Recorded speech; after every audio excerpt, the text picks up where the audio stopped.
With an effective date of the 1st of January 2018, organisations are beginning their detailed preparations for the implementation of IFRS 9. The measurement of financial assets has been simplified, impairment is moving to a proactive system, and hedging will give a closer reflection of the risk management activities of the entity. This session provides an overview of these updates. The IFRS 9 project has now been completed and is effective for accounting periods beginning on or after the 1st of January 2018. The project is made up of three elements, being measurement of financial assets and liabilities, impairment, and hedging.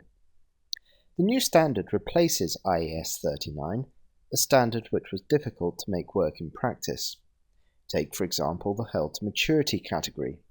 If, in the current financial year or the previous 2 financial years, you had sold more than an insignificant amount from the held to maturity category, the category became tainted and you could no longer use it.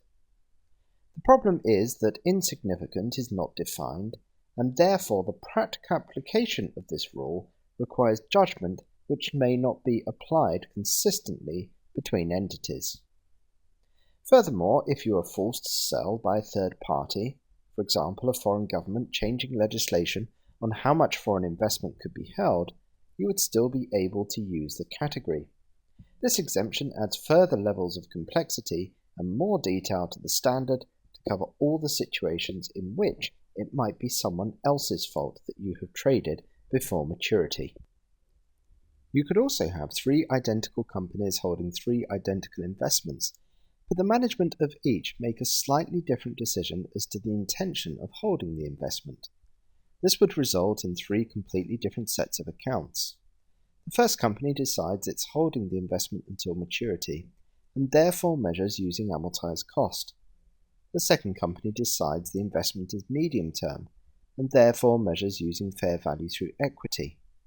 And the third company decides the investment is held for trading, and therefore measures at fair value through profit and loss. 3 identical companies, yet one is ignoring fair value, one is dealing with fair value later, and one is dealing with fair value now. This made it very difficult to achieve comparability of the 3 companies. In summary, IAS 39 was simply too complex, and IFRS 9 aims to reduce this complexity. Measurement of financial assets and liabilities. IFRS 9 simply presents 2 categories of financial asset. These are amortized cost and fair value through profit and loss. To make a decision on which one to use, the reporting entity simply looks at its business model. A number of different business models can exist within an entity, and these might be identified by looking at the different divisions of the business. The entity has to decide how best to identify its different business models. Using a bank as an example, there might be retail banking and investment banking. The retail bank simply lends money to members of the public and collects in the contractual cash flows as they fall due. This hold-to-collect model is best reflected by using amortized cost. So everything held by the retail division will be measured using amortized cost. The investment division, however, holds financial investments to take advantage of their fair value movements, and this business model is best reflected using fair value through profit and loss. The important thing is that the categorization is being made at a strategic level, not on an instrument-by-instrument basis.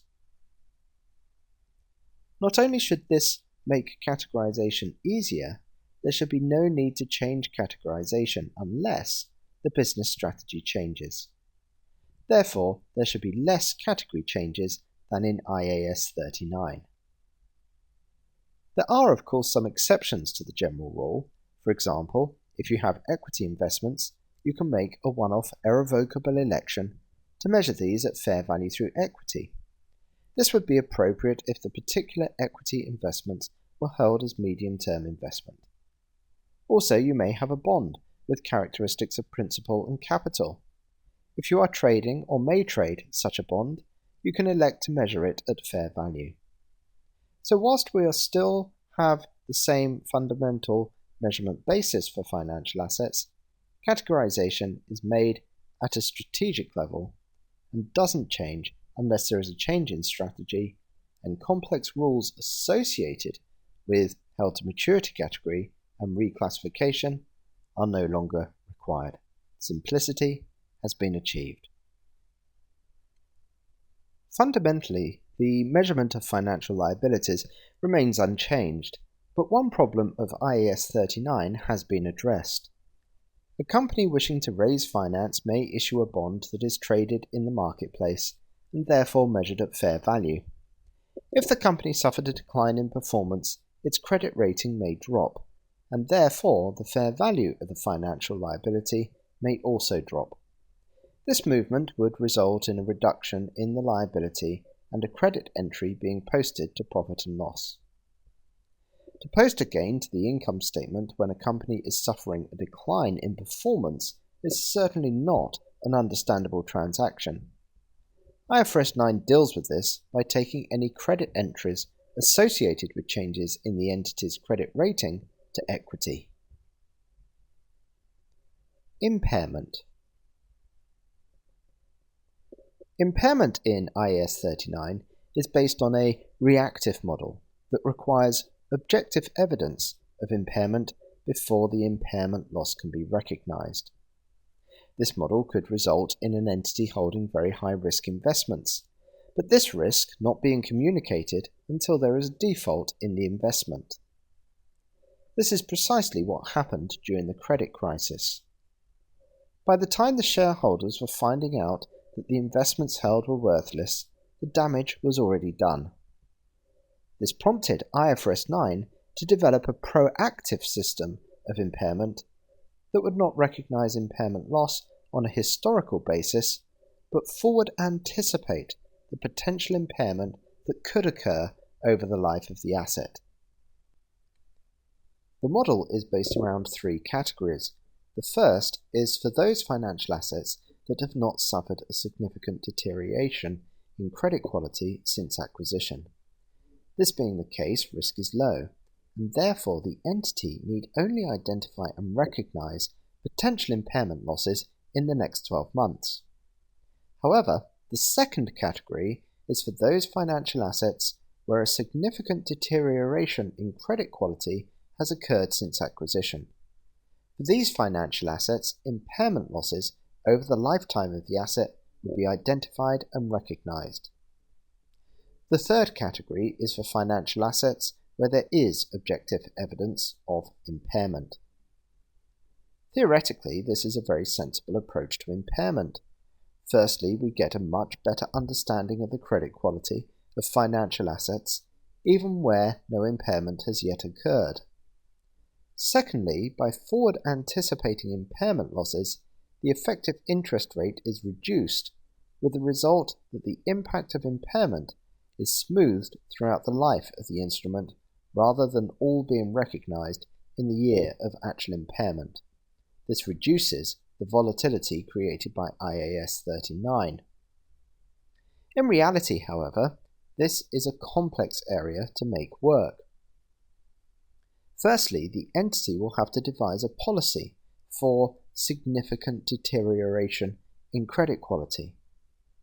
As the entity makes its own policy, there may be a lack of consistent approach within an industry, making comparability difficult.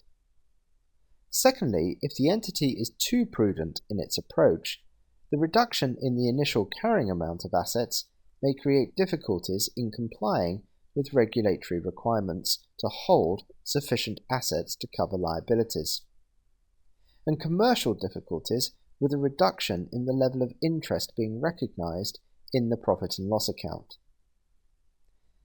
Thirdly, an entity will need to create a forward-looking system capable of capturing and analyzing ad hoc economic data in order to facilitate the anticipation of future impairment losses. Even where an entity has such a risk modeling system, the system is not likely to have the ability to communicate directly with the accounting software. To implement the impairment section of IFRS 9, will therefore require much work and there will be many challenges to overcome. However, ultimately, this may provide better information about the credit quality of financial instruments. It is worth raising a note of caution. As with any model that anticipates the future, the danger is that an entity might be either over or under prudent to achieve a certain financial effect, particularly as adjustments in future expectations are reported through the profit and loss account as a debit or credit entry. Internal controls will need to be in place and extensive disclosure will be required to satisfy shareholders. Hedging. Although the application is often complex, hedging is actually a very simple concept to prevent volatility in the profit and loss account. Gains and losses on derivatives are deferred into equity and released to the income statement as the business problem is recognized in the income statement. Cash flow hedging.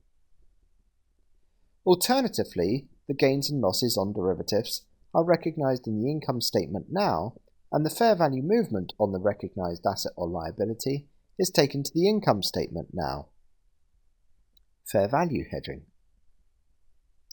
An original concern of IAS 39 was manipulation of this technique for profit smoothing, and therefore the criteria that have to be met before hedge accounting can be applied are strenuous.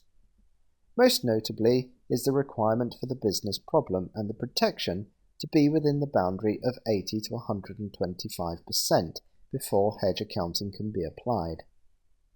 For example, the cost of the purchase of a commercial airliner increases by 10 million as a result in movements in exchange rate.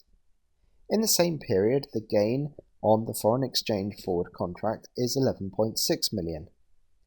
This is 116% effective, and so hedge accounting can be applied. The effective element of 10 million is deferred into equity, and the ineffective element of 1.6 million is taken to the income statement. If hedge accounting was not applied, the entire gain of 11.6 million would be taken to the profit and loss account, which would result in volatility since there would be no business problem to offset this gain. The aircraft has not yet been purchased, and thus no depreciation is hitting the income statement. And when the extra depreciation does hit the income statement, there would be no derivative gain to offset it.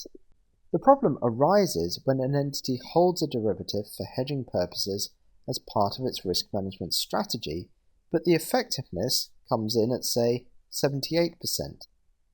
The entity has to cease hedge accounting and therefore cannot reflect its risk management activities in the financial statements. This goes against the very principle of financial reporting, which is to reflect the business activities of the entity. IFRS 9 deals with this by removing the 80 to 125% criteria, allowing instead a qualitative justification to be used rather than a numerical justification. In other words, if an entity can justify that the derivative is highly effective in hedging the business problem, it does not have to prove this numerically. It can prove this numerically if it wishes to, but does not have to do so. Furthermore, IFRS 9 is designed to prevent the artificial cessation of hedge accounting. For example, consider variable A which is hedged with derivative B. At the inception of the relationship, a movement of 1 unit in variable A may be hedged with a movement of 1 unit in derivative B. However, over time, the way in which variable A and derivative B interact with each other may change, resulting in a movement of 1 unit of variable A only requiring a movement of 0.7 units in derivative B to achieve effective hedging. Rather than having to cease hedge accounting, the relationship is simply rebalanced as a 1 to 0.7 relationship, and hedge accounting can continue. If the management objective of holding the derivative for hedging purposes has not changed, the hedge accounting continues, therefore giving a much closer reflection of the risk management activities of the entity.